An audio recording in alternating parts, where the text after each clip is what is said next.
Hello, good evening and welcome to One Life Left. We're a video game radio show and this is the 24th episode of Season 10 live on Resonance 104.4 FM. I'm s10e Curran. I am Simon Byron. And I'm Ann Scantlebury. You're back. Scant. What was up with you? Just wasn't feeling very good. What were your symptoms? symptoms? I puked. Okay, is that a symptom or a result of illness? It's a symptom. It's, yeah. Is it a symptom? Symptom, yeah. Okay. Do you know where I puked? Ugh. In the shower. It Did was you? really gross. And hadn't you been drinking No. Vimto? Oh, I've been drinking Ribena. Ribena. Yeah. It's like a scene from Carrie then, It was it? Yeah. disgusting. Don't do that. Unbelievable. Wow. How long did that last for?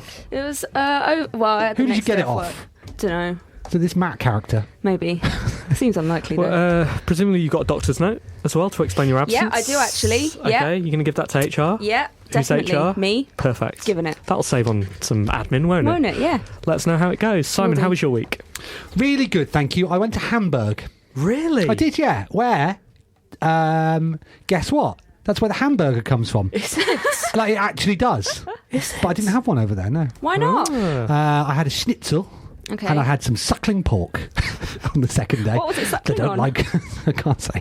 They don't like vegetables in Germany. I've noticed that. Yeah, you would struggle over there. They like vegetable meat and beer. But they proudly declared when we got there, they were like, we have the longest red light district in Europe. Yeah. And I'm like, well, that's Good handy work. because if torn between the choice of two, length is what length acts as a tiebreaker for me. So, yeah. How's that measured? Like from one end of the road to the other? Yeah. When they What said, is it in terms of volume? Well, I mean, where is it in that's the a question list? for Mike Bithell, isn't it? I guess. But I'm also wondering length. Did they mean in distance or did they mean time? Good point. again, I mean, to be fair, I did drive through this place, And was it pretty long? How long did it And I take had to you? walk through parts of it to get to the karaoke bar, which was also odd. But yeah, I mean, that's just some interesting Hamburg facts for you.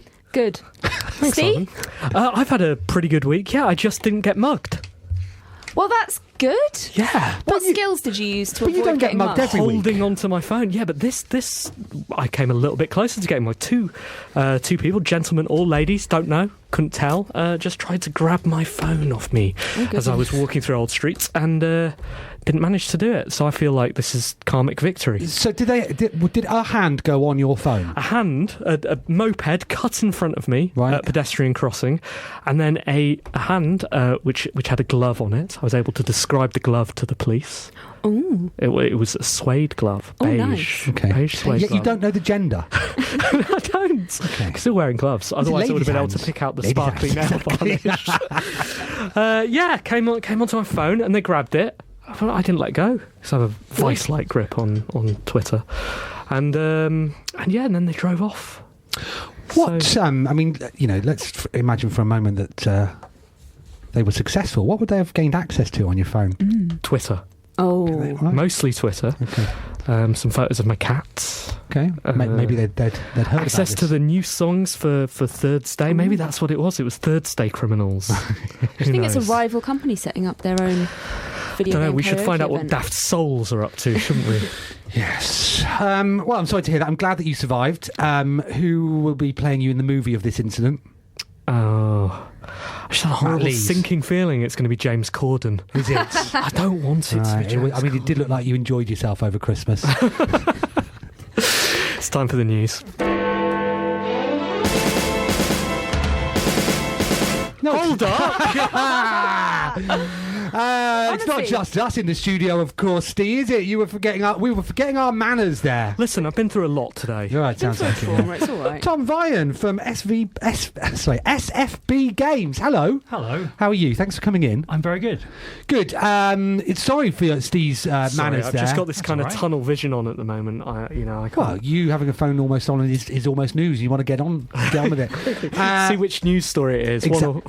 You're from the team that's behind Haunted House Terror Town. That's right, yeah. Thanks for coming in. We'll be chatting to you shortly. But first, we do have things to be getting on with. Are you sure? It's the time. Dan's news. All right, thanks.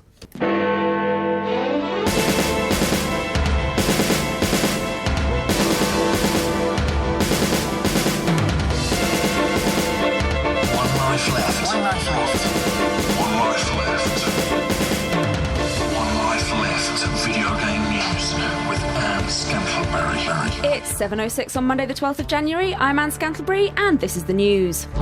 Nintendo is playing favourites. The company has sent an email to a select number of Club Nintendo members to offer them the opportunity to buy the new 3DS Ambassador Edition ahead of the console's release in Europe. There's currently no release date for the handheld, although it's been priced at $155.99 with the Ambassador Edition at $179.99. Predictably, a bunch of them have already been resold on eBay. The offer hasn't been open to all ambassadors who were given this special title after buying the original 3DS before the price drop was announced. It's very generous of Nintendo to offer people who paid more than everyone else for a handheld console the opportunity to buy almost exactly the same thing again. Did you hear the news last week, Anne? No, I was sick. Well, it's a podcast. So. I know, my sickness lasted all week. Really? Up So you until just... this moment. Yeah. Incredible. Well, Yeah. you're looking great. I just wondered what you thought of Kara's news, that's all. Excellent. Okay. Yeah. But you've not heard it. I've heard of it. Right. Just now. Yeah, well, Yeah. it was excellent. It was excellent. What is the Ambassador Edition? I don't understand. Well, It's got some... it's a new 3DS Yeah, with a new nub. yeah. And What is a nub? It's like a joystick, so it's like what the Vita used to A have. tiny little Sorry, the joystick PSP used to have. Okay. You know, some old laptops had them in the middle keys as mouse. It's yeah, like that. yeah. It's like a they're nub. annoying. A new nub, which will act as the. It will serve the purpose that the what was that add-on that they did for the 3DS a while ago? There's somebody's texting Steve with the answer, or maybe it's the thieves saying that they're going to come We'll and get you next time. So it's got that. It's got the buttons have got different coloured letters on them now, and that's it. It's got the Ambassador logo faceplate that you can put on it. I didn't realise that they were charging more for it than they were the retail Yeah. edition. That's interesting. It has faceplates. It has those plates on it, but so that edition obviously doesn't have any kind of plates on it. The Normo. the Normo one, Yeah, for but us you lot. can buy plates. Thanks. Well, are they sure that want they'll them. let me rather than they'll exclude me? I don't even really want one, but I was annoyed at not being offered the chance to get one. Yeah, so these new 3DSs are coming. Yeah, sorry, that add-on that they made us buy in order to play Metal Gear Solid and Monster Hunter on. Do you remember it added the right yeah. stick Right, to yeah, it? yeah. So this has got that built into it somewhere. But I would I have bought one if that email had come through? I don't know. I'm waiting for the new 3DS XL. How big is that going to be? Well, the same size. Obviously, it's just the same. I've just lent you a 3DS XL Oh, okay. It's as pretty opposed big. to thanks very much, as opposed to a 3DS. Length does matter. Yeah, but I'm probably going to pick up a new one. Are you, Steve? I very much doubt it, although I've just heard from our guest that the Korg is on sale on the 3DS It is, shop, yep. which might tempt me back into the world of Nintendo gaming. Okay. Tom, are you going to buy one? A new 3DS? Do you have one? Are you an ambassador? I'm not an ambassador, sadly. Okay. But I will be getting the XL when it comes out. Right. And do you know, like you make games for Nintendo, do you know when this is coming out? I don't know, sorry. Okay, can you find out? Convincing lie. Yeah, exactly. I'll go ask my uncle. Apple has increased the price of its cheapest apps from 69 pence to 79 pence. The company released a statement prior to the change saying that prices on the App Store will increase for all territories in the European Union, as well as in Canada and Norway, decrease in Ireland and change in Russia. These changes are being made to account for adjustments in VAT rates and foreign exchange rates. No news on how this change will affect free, not really free, but yeah, you don't pay money right now, but they can't say they're free, get games.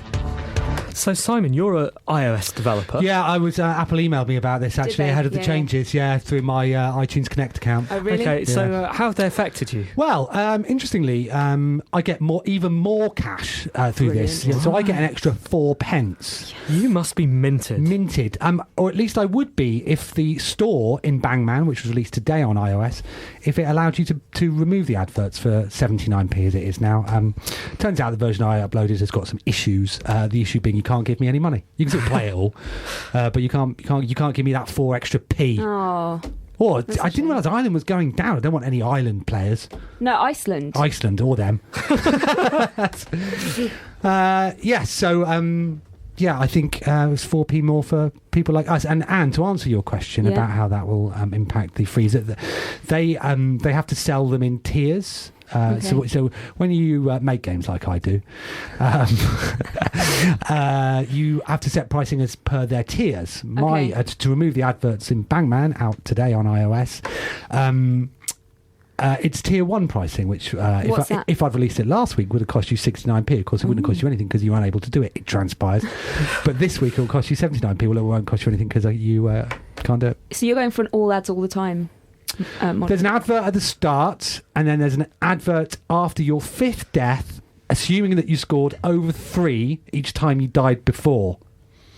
It's a complicated equation, and Yeah. I've gone through all this. It's called compulsion loops and stuff like that. I'm basically How do you store that number? Do you put it in a variable? put it in a variable. The variable is game number. Here's a little tip for you. If you want to cheat me out of ad revenue, quit the game after you've died 4 times. Restart because the counter goes back to 1. Microsoft has reassured fans that Xbox One games will still be available to play and re-download after they're removed from the Xbox Game Store. This comes after owners of a digital version of Far Cry 4 were unable to play the game after it disappeared from the Game Store. It's unknown what the problem was, but it appears to have been an isolated incident. While this is all very encouraging, we do recommend that you hold your digital downloads tight tonight because you never know what could take them away. You ever thought about maybe putting it in an array? So that was the problem with Far Cry 4, is it? Somebody deleted it from the Xbox store. Yeah. Right, I'm just going to... Sorry, they work at Microsoft, so surely there must have been a prompt which went, are you sure you want to delete Far Cry 4 from the Xbox store? You sure you want to do that? Yeah. What? Oh, right, okay, so is it back on the store now? Yeah, it's all back on, but they never said that was actually related, although it's a bit of a coincidence if it's not, isn't it? Some people were leaping to conclusions that it was to do with DRM. Still not entirely sure. That's not like the internet, leaping to conclusions. I've not played Far Cry 4 I've yet. not played it either. It does look good, though. Does it? Apparently it's got really good fire in it. And the The elephants. fire's good. Tom, have you played it? I haven't. No, I've not played any of the Far Cry, sadly. Any? No. There's 4 of them currently. I've had that. Yes. Able Gamers has named Bayonetta 2 Accessible Mainstream Game of the Year. The charitable organisation said Bayonetta 2 pulls out all the stops for accessible game design while staying true to their creative vision, revitalising a genre known for inaccessibility on a system inherently inaccessible, but ultimately making a near-perfect example of game accessibility. In the indie category, Vengabond Dogs, Always Sometimes Monsters and 11-bit studios This War of Mine were given the nod too. It was noted that alternative control schemes, an awareness of colour blindness in the visual design and audio accessibility were key in opening up the games to people with disabilities. Good for everyone. Yeah, I mean, I played Bayonetta 2. I didn't understand what was going on at all. At all. What problems were lady- you particularly finding with it? Well, I mean, I didn't play Bayonetta 1. And it's a certain type of game I understand. The top shelf game. Well, no, not in that sense. In terms of like it's a combat game that you can apparently sort of. I don't know, I'm going to sound incredibly naive, but apparently you can sort of get by with just hitting a button, but it has a lot more depth to it than that. When I played Bayonetta 2, I just hit buttons and then stuff happened that, to be honest with you, if I'd heard about, if someone had said this was going to happen, I'd say you're out of my. Like a lady fights her clothes off and then her hair becomes her clothes. That weirdly was the elevator pitch. Was it that? Yeah, I played, I don't know, maybe the first stage. Yeah, I mean, you're going to come over and play my Wii U, aren't I? Would it be an appropriate game for us to play together? A lady fights her clothes off. Well, she basically what happens. Maybe be an inappropriate game for you to cosplay together. Well, let's see what happens. Let's see how we feel. Tom, have you played Bayonetta 2? I haven't yet. I just got a Wii U for Christmas. My wife bought me one. Right, so it's a good time to get it. We'll be getting Bayonetta 1 and 2. And if your wife bought it for you, that's a perfect comeback. It is, she can't tell you off for playing it. Exactly. Go, No, you're just enjoying your new... What do you want me to do? Not play with my Christmas present? Okay, fine. So what were the other games that you mentioned? This War of Mine, that's a very good game. Yeah. I mean, to say that I enjoyed that would be wrong, but it's a good game. No, because it's quite a bleak... Sure. Yeah. So you don't have to enjoy everything for it to be good. Have you enjoyed paper? Can you enjoy Papers, Please? Actually, that was my review. Didn't enjoy it, but it was brilliant. So well done to all the nominees. When do we find out? Oh no, they were the ones that were. Oh, okay, right. Well done. Well They done are to all the winners. So I've just found out. Yeah. Okay. I Congratulations. wasn't really listening. I thought this was the IGF nominations. No. Okay. And finally, some good news at last, although it's probably only good news if your interests meet at the Michael Fassbender Parkour Video Games Crossroad. The new and much delayed Assassin's Creed film has finally been given a release date of the 21st of December 2016, not even 2 whole years in the future. Basically, nothing else is known about the film, but we're sure we aren't alone in being incredibly excited about seeing Fassbender crouching on top of spires, presumably naked, because that's what he does. Genuinely true. I thought you said Michael Fassbender Parko. Which is exactly where my interest lies. I know. We're one out for you, aren't we, Steve? Are you going to go and see this, Anne? Well, I'll let you know in 2016. Okay. It's ages off. But still, good to get excited now, though, isn't it? Is it? They're also doing a Splinter Cell film, aren't they? Are they? Believe. And there was talk of them also doing... Yeah, some other one. What was it? Something else that was coming. Was it Hitman, or have they already done that? Hitman's been done. Okay. That's it. That's it. That's all the games. That's all of the games. They've finished making films of all the games now. Yeah, I'm sure. Don't make any more games, because they aren't going to make any more films of them. It's a shame that it's not coming this year then, because it could be set in London, couldn't it? Well, maybe it will be. Maybe that's why they haven't started yet, because they want to find out what's going to be in the London one, and then just recreate all of that. Did you hear last week's show, Anne, about when we did the jokes about London Assassin's Creed? Yeah. Did you? Yeah. What did you think of them? So that one that was really good was the best one. That was you the didn't best listen to the show, did you? I do know what that joke was, though. I know. Thanks, Anne. One Life Left video game news with Anne Scantlebury.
You're listening to Resonance 104.4 FM. Resonance 104.4 FM's annual fundraising week starts from the 9th of February until the 15th. With the funds, we aim to trial a DAB service, overhaul our website, and increase the range of our FM broadcast beyond central London. Yes! Yes! This is huge! FM this larger! I mean, previously, when we talked about Radio 5 and how, it's all right, but it's a little bit hissy. Yeah. The thing they had over us is they can hear it, Yeah. So, I mean, for some value of here, you can hear it A bit outside further, central London. yeah. However, We're going to do it. but we need your help. Details of the fundraiser, events and listings for our annual auction can be found at fundraiser.resonance.fm. That's resonance.fm. Fundraiser.resonance.fm. Please go and donate money.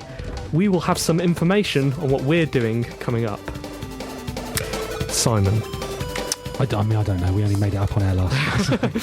We'll talk about that a bit somebody later. did email us about that, didn't they? Yeah, they did. Yes, it's going to be good though this year. Anne, how do you feel about our new fundraising project? I am on excited? board. Are you? I am excited. Interesting. And you're going to fulfil that role. That's excellent. I mean, well done. Well done. Thank you. So, I mean, you will have heard last week that we didn't think you'd go for it. but I mean, that's tremendous. Looking forward to it, actually. Really looking forward to it. Good. And your enthusiasm will be an important part of this. I'm also looking forward to running it by HR. They don't need to know. Tom. Yes, hello. Hello. How are you doing? I'm great. How are you? Good. I'm going to start by asking a question, and the question is, what does your company and Anne Scantlebury and Steve Curran have in common? Ooh. That's a tricky one. I don't know. You've all got Wikipedia pages. Oh, Yes. we do. You do, I don't just you? found Yeah. this the other day. Right. It's amazing. Yeah, no, but I was just looking at yours just to, because I was going to. The obvious question is, what does SFB stand for? But I know because of the Wikipedia. But- So we used to have one for the Super Flash Brothers, Right. which is what SFB stands for. Yep. We had one back in 2007, maybe. There was a whole bunch of small Flash game artists, so we all had our own Wikipedia pages, and then they culled the lot of them. Did they? I know how that feels, Tom. Talk to me about it. I used to have a Wikipedia page. Oh, how big was it? How many column inches? Well, I mean, it was brief, but I mean, It's not really about length. No, it's about having one, isn't it? Yeah. I mean, since then I've made Greedy Wizards, Up, Down, Left, Right, Bang Man. Nominated as one of the 100 top people in the games industry, Steve. But the top of your page, Tom, I'm sure if you noticed this yesterday, has a blue warning, which I've never seen before on Wikipedia. It just says, this page has some issues. Do you want to talk about your Yeah. issues? I'm not sure what my issues are. Does it have a link? Does it say what the issues Well, that's are? why we've brought you here today. It doesn't know. I'm going to... So tell us about SFB games. It's me and my brother Adam. Some people know him on the internet as Dim, because Okay. his friends are cruel. Right. We started making games together back in 2002. We made a bunch of Flash games. We called ourselves the Super Flash Brothers because Okay. we liked Super Smash Brothers. Yeah. We were making games in Flash and we were brothers. It's Right. sensible at the time. Very clever. And we made a bunch of Flash games together for about, I guess that's 10 years. Yeah. And then eventually we decided we should be a real company with actual business entities and all that sort of thing. Uh-huh. And we made a real company. And we decided the Super Flash Brothers sounded a little bit, I don't know, we thought we weren't going to make games in Flash anymore. So we dropped the full name. Yeah. But we're still making games in Flash. I mean, I So- guess if you kept the full names, people could confuse you for the Kingsleys, couldn't they? They could. And then there's the Super Brothers. And Right. then probably some sort of Nintendo infringement might get on our case. What other gaming brothers are there? The Oliver Twins. Oh, yeah. I don't think you'd be confused with the Oliver Twins, would you? Probably not. You don't wear the comedy ties. Did you fail to kickstart Dizzy? No. No, okay, right, no, so there's no confusion there. Back in the old days, so your Flash games, were they all going on one site? They were going on Newgrounds and Armour Games and Okay. eventually Congregate when that came out. We were mostly doing free stuff, and then Armour Games started sponsoring us. So that was lovely of them. We were doing it all for free, and then we wanted our friend to make some music for us. And he said, yes, I'd absolutely love to. Can't do it for free, though. Have you considered being paid to make your games? And we were like, yeah, I guess so. We'll try that. And someone actually paid us to make a game, Right. which was incredible to us because we were, I don't know, I was about 18, maybe. My brother was 15. Right. Just had to work that out. And we got paid a small amount. We were able to pay our friend to make music. And we kind of never looked back after that. How many games did you make in that period then, Flash games? In that period, I think we made together about 20 games. Adam made a couple more. He's the artist and I'm the programmer. Right. And I went off to university, obviously 3 years earlier than him because he's younger. And during that time, I couldn't do as much programming, so he did some art for other people's games. 2002, was that early to be doing Flash games? It was pretty early. It was right around when Flash 5 came out, Okay. which is really when programming in Flash started to be a real thing. Around that time, or just before that, you had Flash 3, and 4 had a rudimentary programming, but people made games in 3 by having a rollover state on a button that then you had to roll over another button and roll over another button, and that was a menu system. But there wasn't any programming. It was just buttons inside buttons. They should have just used the array, shouldn't they? Just an array. Should have done it. I should explain this joke to listeners. Steve and I were talking about forthcoming projects, and Steve asked me how I did something, and I explained it was using an array. And that's why we're going on about it, because we want to impress our programming friends. Right. Using GameMaker, or I'm using GameMaker, certainly. So SFB Games, then. What was the first title that you did? We started Detective Grimoire in 2010. We started it before we were even a company. And so we went into the company doing that, but that took about 3 years to make. Right. So then the first thing we actually released was, I think it was Haunt the House Terror Town on PlayStation Mobile, which is on the Vita. And that was sort of a little project we did in between doing the rest of Grimoire. And then we did a little project with Adult Swim, which was just an ordinary browser flash game. That was kind of a fun little one. And then finally, we released Detective Grimoire this year. Right, congratulations. That's three games in total. Yes. So the formats are quite diverse as well. So how was it's PlayStation Mobile? I mean, I've got a few PlayStation Mobile games. How did you do on? We actually did pretty well. It's were you one of the surprising. first on Vita? Yeah, we were we were in the kind of second wave of games. There was a launch window which we missed, which was a shame because it was Halloween. It was a game about ghosts. So, oops. But we were in the second wave, and surprisingly, it's done well because it's really hard. You know, you've bought some games. It's really hard to find them. Yeah. In that store, and I'm constantly surprised that people still find them every week. Right. Yeah. I mean, I found funny when I don't want to make this all about me, but when I put Bangman up on the Google Play Store, it was the only game on Google Play called Bangman, and yet it was the 45th result for Bangman. Oh, no. I mean, it is. Well, at least you have a search function, though. There's no search function for PlayStation Mobile. So once you're off that feature page, you have to guess the genre and scroll down an alphabetical list to H. Does it still sell? It does still sell. It sells about, a couple hundred copies a month. Okay. Which, again, very surprising. Yeah. And Detective Grimoire. Yes. Tell us about that. It's a mystery detective point-and-click adventure game set in a swamp, and there's a mythical creature that's supposedly the murder suspect. And we took about 3 years to make it. It was going to be a tiny little iPhone project, and we utterly failed at making it tiny. And we ended up having to kickstart it in the middle because we were running out of funds. And then that was delivered about a year after we said we'd deliver it because it still wasn't small enough. But we did eventually get it out. Okay. So, was it difficult kickstarting a project midway through? It went really well. The Kickstarter, the 30 days you have, went incredibly well, and we hit our target just about. It was lovely. It was then the year after that was really hard, and it was entirely my fault. We said, oh, yes, it's probably only a couple of months away. And that was utterly wrong. And then what I did was I was really bad at communicating with people about where we were at, because I would look at the Kickstarter page and there'd be people going, oh, where is it?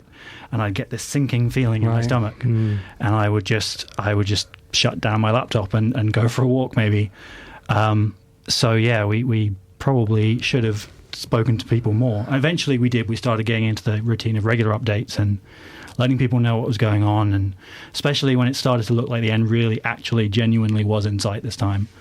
And people, in the end, when it came out, everyone is very happy with the game, and all of that has sort of gone away. Right. But it was kind of tough in the middle there. But yours is a positive story there. I wonder how many negative stories there are. I think it's quite a hard thing to report on because there is no date when a project like that is considered too late. It's just kind of a rolling thing, and I guess that's quite a hard thing to say. Okay, there are so many projects that have definitively failed, because I've checked in on a couple of Kickstarter projects that I've backed, and they haven't been, there's been no word for a few months, and who knows whether the person's going to come back next year and say, hey, because I also, both Simon and I have done the Kickstarter thing, and both of our projects have been success, but that feeling of being beholden to a group of people who've already effectively paid for your thing and feel some kind of moral and financial buy-in to the thing that you're trying to produce is quite difficult. It's quite a difficult way to make things.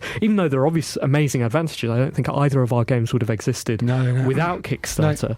But there's, it's not just like getting free money. Well, that's the thing. You don't want to seem ungrateful, so you don't want to say any of the negative stuff. But it did happen, and we did feel bad in the middle of it, and it was quite a depressing time in that really. That middle section when the end wasn't in sight and people were getting a little angry at us. But it's done now. It's out. I see it's been nominated for lots of awards. It's won awards. Yeah, we got an IGF nomination. Not nomination. That would be amazing. We got an IGF honourable mention last year, which was incredible. Best game story at Casual Connect. Yep. Excellence in storytelling. IMGA. So I mean, to see that finally come to fruition, it's so lovely to have it out in the world. It's so nice, and we're going to do it again. Are you? I was about to ask. So what's next? Well, immediately next, Adam and I are working on a deliberately tiny mobile project because we've had enough with 2 and 3 year projects. We're doing something that's probably going to take us about a month. We're going to throw it at the App Store. And we're going to see if it sticks. If it doesn't, it'll be a really fun exercise in making a game quickly. If we make some money, that would be amazing. Sure. And then after that, we've got a rhythm action game coming up, which we're really excited about because it's our favourite genre ever. I've heard a lot of people speculate on the return of rhythm action this year. I think it's coming. It's particularly peripheral-based rhythm action as well. Did you see Rock Band release some DLC today for the first time in 2 years or something? I think plastic peripherals, I don't know, that might have had its day, but simple... I don't think that there's been enough simple rhythm action stuff. I totally agree with that. The next generation of plastic peripherals are coming. Because they don't exist and they've gone away for long enough. They will be out this year, I'm certain of that. And I agree there should be more simple touch rhythm action games. I've heard that there is a problem with Android. And the latency on it, sure. Generally, so that might be one of the things that's putting some small developers off, because the music stuff, the sound, audio stuff on Android apparently is pretty poor. But that's exciting. It's my genre too, so looking forward to it. Have you ever played a game called Jamalami? It's the sequel to Parappa the Rapper. It's our favourite game of all time. It was... we'll talk about this after the show. Where can we follow your work, Tom? Adam and I are very active on Twitter. I'm SFB Tom, he's SFB Dim. And that's probably the best place to find us. Excellent. Well, good luck with it. Thank you do stay in touch with the new projects. So, and the next game will be out in a month, you reckon? About that, yes. Well, we're going to finish it in a month, and then we're going to do something we've never done before, which is then wait. We always finish the game, and then it's a week until we've said we've launched. Like, we had a game about Ghost, and we did actually hit Halloween last year. But we've had a couple of days, usually. This time, we're going to take a couple of weeks, figure out what the hell we're going to do, and then go for it. Good luck.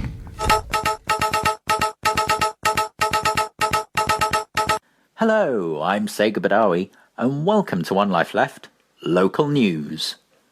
Sony are in trouble as their comedy film about the situation in North Mushroom Kingdom has seen their internet servers being hacked. The film, called An Interview, sees the handsome James Crash Bandico and the stoner Parappa the Rapper try to assassinate the leader of the North Mushroom Kingdom with hilarious consequences. However, the real-life leader of North Mushroom Kingdom, Kim Jong-boo, has not taken the film well.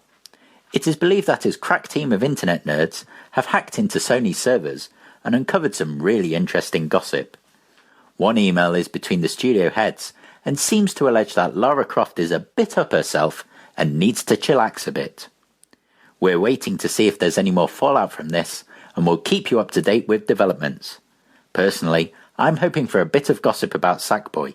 He always seemed dodgy to me. Perhaps his squeaky clean image will unravel. Thanks, and back to your usual programming.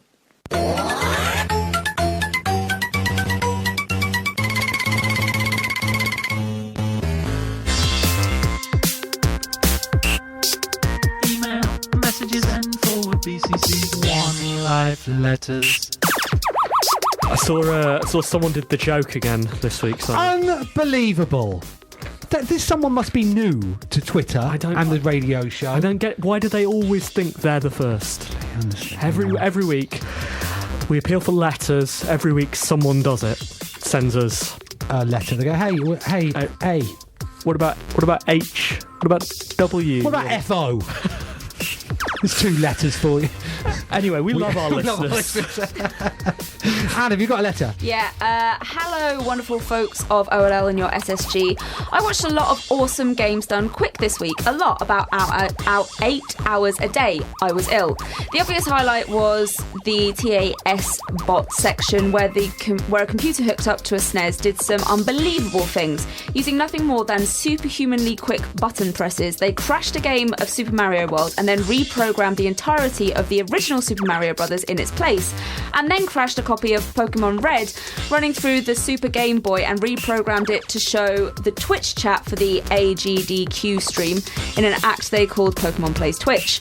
Obviously, each of these took months to code, and the payoff, stunning as it was to make something easily available elsewhere show up on an ancient console. What's your most overblown achievement? What's the longest you've strived just to be able to say, done it? My personal favourite block was the awful games done quick, which included turkeys such as Sneak King, the Burger King promo game, and Swamp Thing for NES. Ben last week talked about having played all of Charlie's Angels for the PS2. What's the worst game you've ever finished? Jolly good, Robert. So that's quite a few questions. It's quite a few questions. I think the worst thing I did with my time was decide to 3-star all of Angry Birds Star Wars. And even completing the level wasn't enough for me, so I don't know why I did it. The most effort I've ever put into anything for zero payoff just to be able to say I did it was to write a acrostic into one of my Edge previews that I didn't want to write about. I'm not going to tell people what it was about, but it was. I'm sure they can find it now by Googling that word. Oh God, yeah, maybe. And yeah, I couldn't tell anyone after I'd done it because I would have been fired. So, but it was nice to know it was there anyway. What's the worst game you've ever finished? I never finish games, so don't ever finish bad ones. I ever finished? Hated Final Fantasy Tactics. I put 104 hours into that, and at the end felt absolutely dead inside. I felt like I'd had all of those hours stolen off me. I know that's a beloved game, so apologies, but I really, really didn't enjoy it. Simon? I can't think of the worst game. I don't. If I'm not enjoying it, I'm pretty quick to move on. Yeah. Tom? Yeah, I'm the same way. If I don't like a game, I'll just drop it after an hour or two, maybe. Yeah, I agree. 104 hours after... I don't know. Yeah. Okay. Sorry, I was Googling acrostic and seeing if I could work out what the Edge... you won't be able to... Well, I don't... Right, don't try me. Okay. You won't. Right. Thomas Quillfelt writes, "Hi you lot," it's a bit informal, "and guest, no super special. Question for SFB Tom from me, Tom. Glance at your colourful SFB homepage gives the impression that your games are colourful, playful, mobile experiences for the most part. Do you feel like we have gone back in time in a good way in terms of game aesthetics and mechanics? Do you think there's a resurgence of more playful 90s ideals, handheld puzzlers, adventure games, gentler humour, thanks to the design limitations of mobile gaming and the openness of digital stores?" I do, and I think it's a wonderful thing. I think the resurgence of the bedroom coder is the best thing that could possibly happen. Do you code from your bedroom? Not anymore. I used to. Okay. I have a living room desk now, Right, so okay. one room over. Okay. Sometimes you just not want to get out of bed. I sometimes don't. Right. So you sometimes code from your bedroom? No, well, my wife gets up at 6:30 every morning to go to work, and I make myself walk her to the She station sounds like a good every influence. day. She's a very That's good. influence. That's good. As we've said this before on the show, but I'm the key for working from home, as I'm sure you'll know, is pants on before 12 o'clock. Massively important. We're not animals. We just, as long as you've done that, doesn't matter what you do with your top. And it doesn't matter when you take them off. Yeah. Just got to be on. 12:05. Simon, you got a letter? I do, yeah. I was just Googling acrostic. For goodness sake. Jamie Firth writes, he says, question, Dear gang, it was Golden Globes last night, which made me immediately wonder, what is the One Life Left's team favourite spherical object to feature in a video game? Thanks. Favourites? Mine would be the marble from Marble Madness. Oh, yeah. Is it round things in Peggle? Yes. Yeah, all of them. Right. They're all my favourites. I don't know whether they're spherical. I think they're cylinders. No, he just... he just I would say that pegs. Pegs are typically cylinders, not spheres. No, but you fire balls, don't you? Yeah, you fire balls Yeah, but off. she said things. Okay, No, yeah, okay, right. no, Gotcha, no. get out. I specifically like the balls. But there are many. Can't hear you. But there are lots of them. So I think you're right. Yeah. Tom, what's yours? I'm going to say the warp sphere from Crash Bandicoot 3 Warped. Good answer. Steve? And so the ball Yeah. in Super Monkey Ball. Yeah. I mean, that's a good one. That's Really a solid That's a great answer. sphere. Feels physical, very, Yeah. very, easy to move the camera around. It just feels... I love that ball. I really do. I love that ball. Love that ball. Thanks for your email, Jamie. I hope that answered your question. Yeah. Tom, you got a letter? I do. Hello, s10e23, Simon, and SSG. Hi. Last episode, you called Destiny an addiction simulator, which is consistent with certain patterns I've noticed in my own life around that game. The problem is sometimes I play and have a lovely time, and others I play and have no fun whatsoever. What do you think the line is between healthy gaming and addictive gaming, and have you any tips to go from the latter back to the former? Yours, interplanetarily, Chris Stewart. I think if you have started playing something and you think that maybe you're just playing it because it's habitual and you've sort of... Don't touch my phone. And it's become something that you're just doing because you just sort of have to do it, you have to stop. Because you won't enjoy it, you'll just start not enjoying it, and even when you are enjoying it, it will be slightly tainted. So take some time away from it, and when you come back, reassess. You won't have the habitual desire to play it. You'll be playing it to see whether you actually really like it, and if you do really like it, then keep playing as you want. I think the line is when you've played a game for 104 hours. Stop playing. Yeah.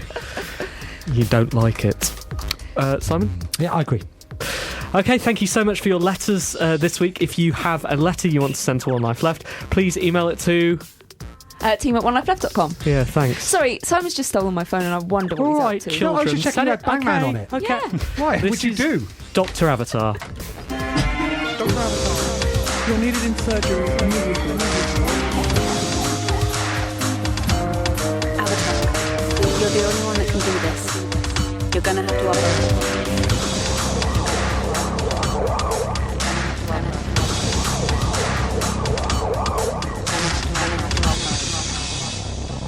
Dr. Avatar, operating room dictation on patient of the city, guardian. Operative diagnosis, repetitive strain rotator cuff tendinopathy. Estimated blood loss 200 cc's, OR time 7 hours.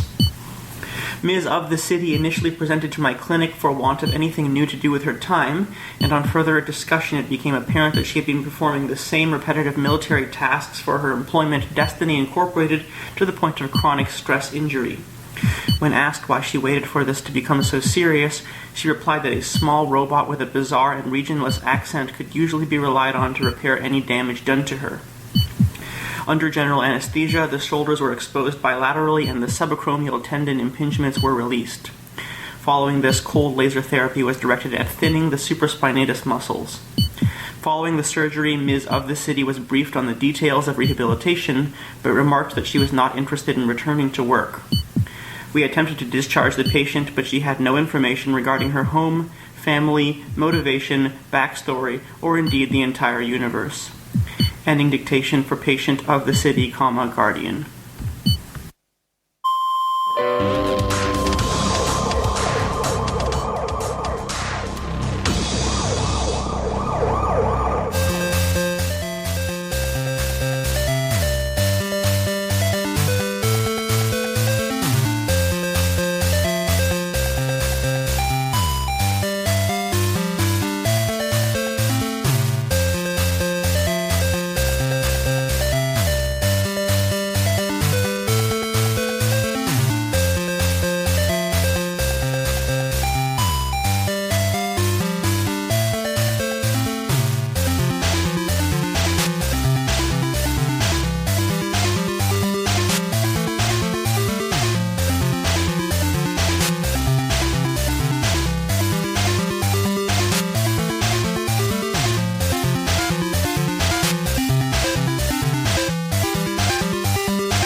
You're listening to One Life Left on Resonance 104.4 FM. Simon and I were just talking a bit of business. Just business. Just business, off air, just getting some deals done.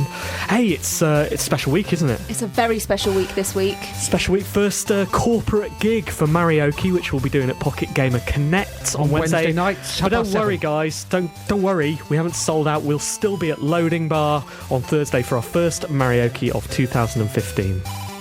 Big week. This song, by the way, is brilliant. It's by Amplifier. It's called Maneuver. Earlier you heard Motion Ride and Automatic Town. They're both from chipmusic.org. Go there, listen to more stuff like this and enjoy it. What are you looking up, Simon? Tom Cole wrote to us during the week. Thanks, Tom Cole. He said, greetings, One Life Left, massive and super special guest. I was thinking about your request for game ideas that you put out on the show last week. Do any of you remember The Lost Vikings, one of Blizzard's earliest games pre-Warcraft and StarCraft? It was a solid puzzle platformer that I remember spending a large number of hours playing on my PC back in the day. There's 3 different Vikings, if you remember, each with their own abilities that you need to reach the exit for each level. Hold on! One Life Left has 3 presenters. So if you were to make a One Life Left of the game in this format, what special abilities and stroke mechanics would the playable of s10e, Simon and Anne have? Interesting. Well, we don't need to answer that. No, so as announced last week, we are going to make a game for Resonance FM. It's our gift from us to them. First suggestion came in, thank you for that. If you've got any more, if you want to flesh this one out, please do email us. team@onelifeleft.com. Simon and I will be handling the code and production duties. Anne, as she agreed to earlier, is doing everything else. Now, Anne will be responsible for handling getting other people involved. Yep. This is going to be a game that involves all of the brilliant qualities of all of our friends, Designed by Mike Bithell. It's going to be designed by Mike Bithell. He hasn't raised any objections, and I assume he listens. No, exactly. I noticed he's just started referring to himself as Bithell now. Bizzers. The Biz. Right, yeah. The Biz. That's, you should call him the Biz. Biz. We should call ourselves Bizzle. the Bizzles. Why have we never called him Lethal Bizzle? He could be Lethal Bizzle. Lethal Bizzle. Anyway, so that's what we're going to do. This is the last episode of this season. What? Season 10. We're actually going to start season 11 next week. Excellent. So that's when we're going to start our project properly. Okay, right. We'll have a week-by-week developer diary. Maybe we'll knock up a theme just for that. And then we'll release it. You'll be able to buy it, and we will be the next Lethal Biffle. I think it's time for reviews now, isn't it? Just about. It's time for the Spelunky section. Steve, tell us about Spelunky. Guess what? You finished it again? I have finished it several times. I'm not going to talk about Spelunky this week. What? I have played Spelunky a lot, but I think we have reviewed that rigorously enough, and I forced myself to play something else this week. I went out and I bought a new video game. Well, a newish video game. You went out? You went to a shop? Of course not. So you stayed in and Metaphorically. Okay, so you stayed in and downloaded it. You stayed in and pirated a game. You can't go out. People try and steal your phone. What did you buy? I bought Peggle 2. Oh, it's got bolts. You can't buy that, can you? It's free. It's not. It's discounted in the sale. Oh, sorry, I was thinking of Peggle Blast. Peggle 2 is on PSN. It's half price in the January sale. It was until this week, I think. And I was excited when Peggle 2 was announced. Do you remember that guy on stage when it was announced, and he leapt up in the air and went, Peggle 2, and punched the air. And Peter Moore got a Peggle tattoo, didn't he? Yeah, I love Peggle. We've got that lovely song for Marioki, haven't we? 500 Miles, one of our oldest Marioki songs about Peggle.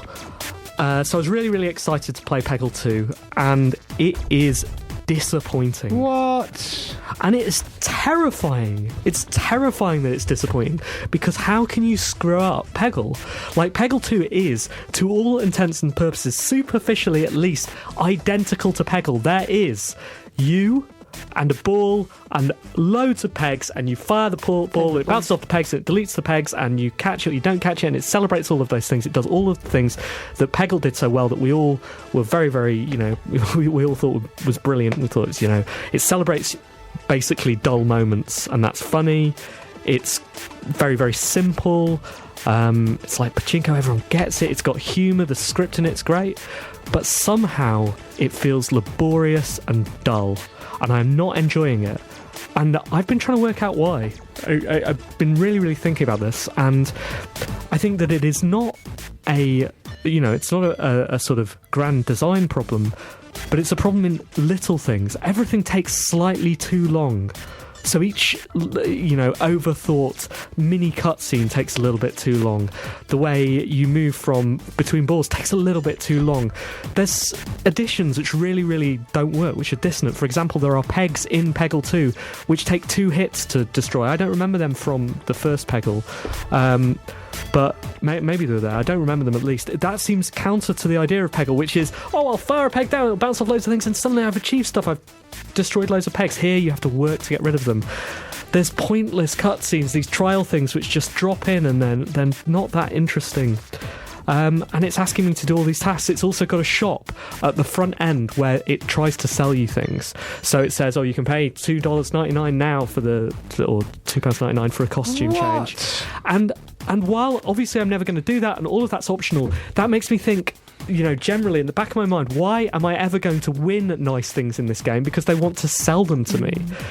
It feels overproduced. It feels like everything is overthought, takes too long, and is slow, and it feels, even though the script is brilliant and has made me laugh, maybe not brilliant, the script is good and has made me laugh, even though all of that stuff exists and it's hard to fault an individual aspect of it, it's just hard work and not fun and feels like all the joy has gone from it. And I'm sad saying that because I love Peggle, and it's my love for Peggle that means the game gets 7 out of 10. Right. But wow. I can't give it any more than that. Tom, what have you been playing? I've been playing Captain Toad's Treasure Tracker on Wii U. Yes, I'm looking. Well, it's easy to. I can't say I'm looking forward to this because I could buy it if I was looking forward to it that much. Because I haven't bought it yet. You should. You absolutely should. It is the most charming game I think I've ever played, and yeah, it's just a masterclass in Nintendo charm and polish. It's an offshoot of some levels in Super Mario 3D World Wii U, is that right? Kind of. Okay. It's the main game is all its own levels, all designed specifically for this game. Yeah.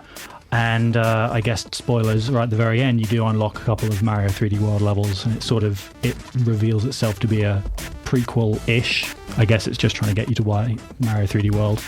But no, the main, I don't know how many levels there are. I think there's about 60 levels, are all completely self-contained, designed around Toad. And the thing is, you can't jump. Okay. Which seems like it would be a really weird thing for a platformer, but it's not, and it's brilliant. And it's have you played Monument Valley? Yes. It's like that taken to its logical extension, but with Nintendo at the helm. Okay. And yeah, it's just lovely. Excellent. What score would you give it?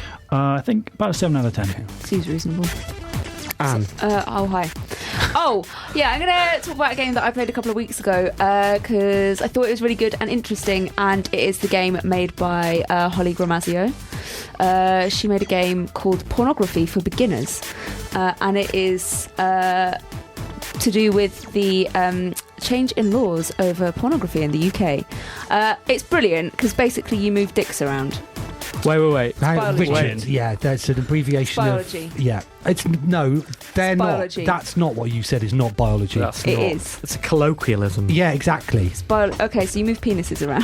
Okay. Is that better? That sounds worse. That's fine. So We've all done it. Yeah, exactly. Steve's doing it right now. Don't want to know. And also stop it in the studio. His hand behind his head as well. So there are 3 levels, and it's just to sort of introduce. So you have so there are pixel art bits of bits, like little square pictures of bits of the human body and bits that you might use in when you're having some fun.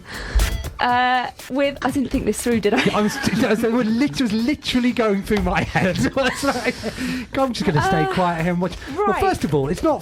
That's not fun.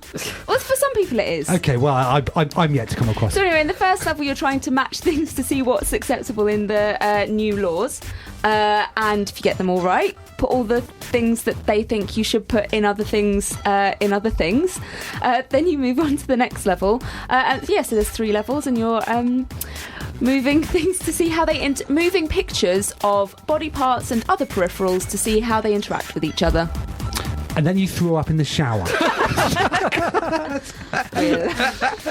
Yeah, if you are interested in that kind of thing, if that news story was of interest to you, I would play it because I think it's interesting and it's funny and it's quite a light take on it, but also there are like some obviously bigger things going on behind it. I would give it 7 out of 10.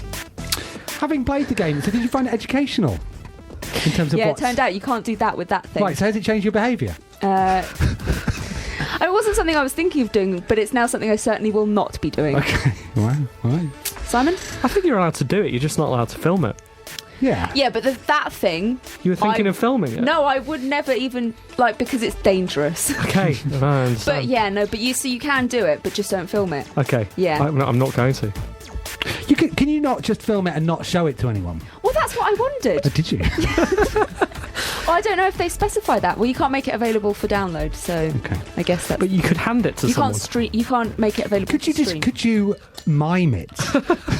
What, and film it? No, but if you had the film and you were looking at it and you were explaining to someone else through mime what was happening in it, would that be legal? Yes. Okay.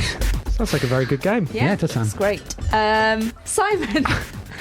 Something similar, Anne. I'm still playing GTA 5 in first person.